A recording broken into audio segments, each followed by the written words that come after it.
Hey everybody, good afternoon, good afternoon. I hope you're doing phenomenal. Not just good today, but phenomenal. You know what I want to talk about today? The pole. I want to talk about the pole. What pole, you ask? Not the stripper pole, not even the North Pole, but the barber shop pole. The barber pole symbolized several things. So the red of the pole symbolized blood, because barbers back in the day were known for being more like doctors.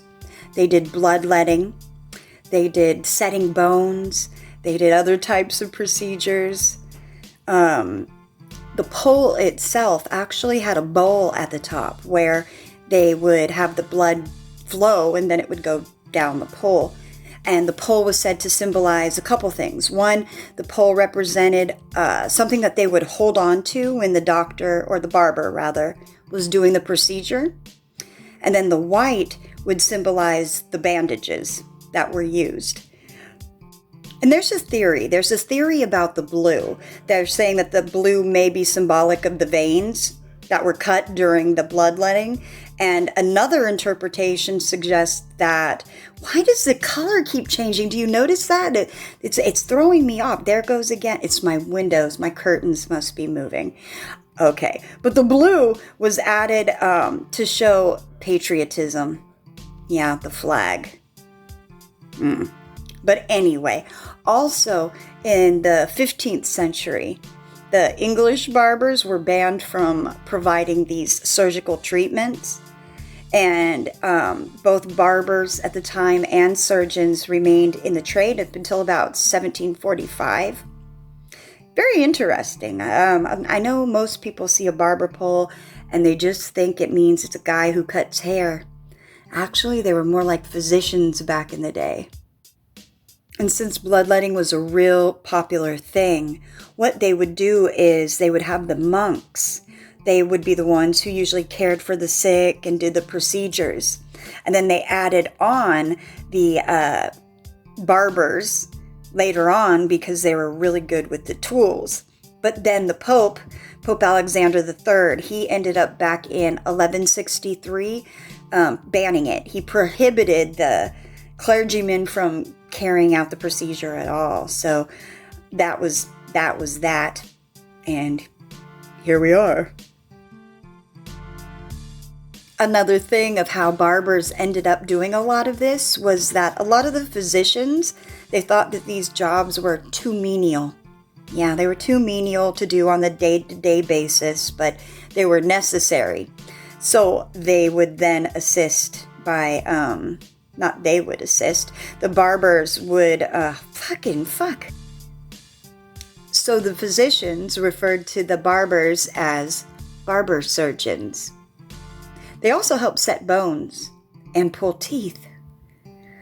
Wow, can you imagine that? You go to get your hair cut and you can get your teeth pulled too? That's definitely a doozy-doo.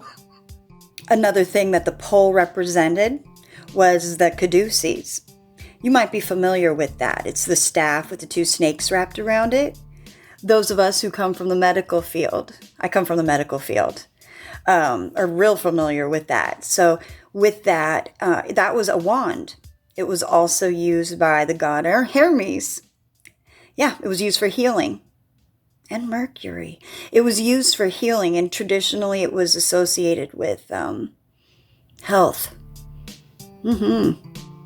It's said that in 334 BC, Alexander the Great made his soldiers shave regularly for the purpose of gaining the advantage in hand-to-hand combat, so that his warriors could actually grasp the enemy by their beards.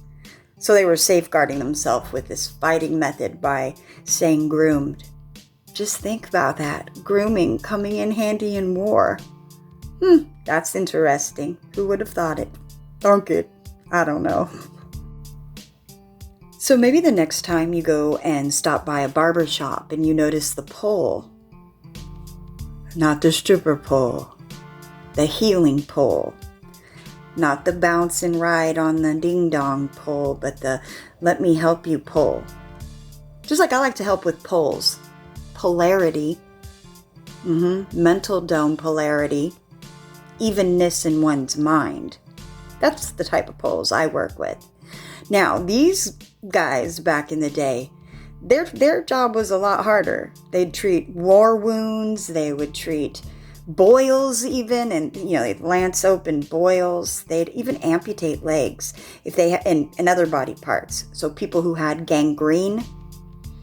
Another thing they would do, they'd drill into people's skulls. It's called trepanation. Basically, they drill a hole in your head to release evil spirits. That's what they said. That's what they said. Pull out the teeth and pull out your evil spirits. What a day. So next time you go to the barber, think about that.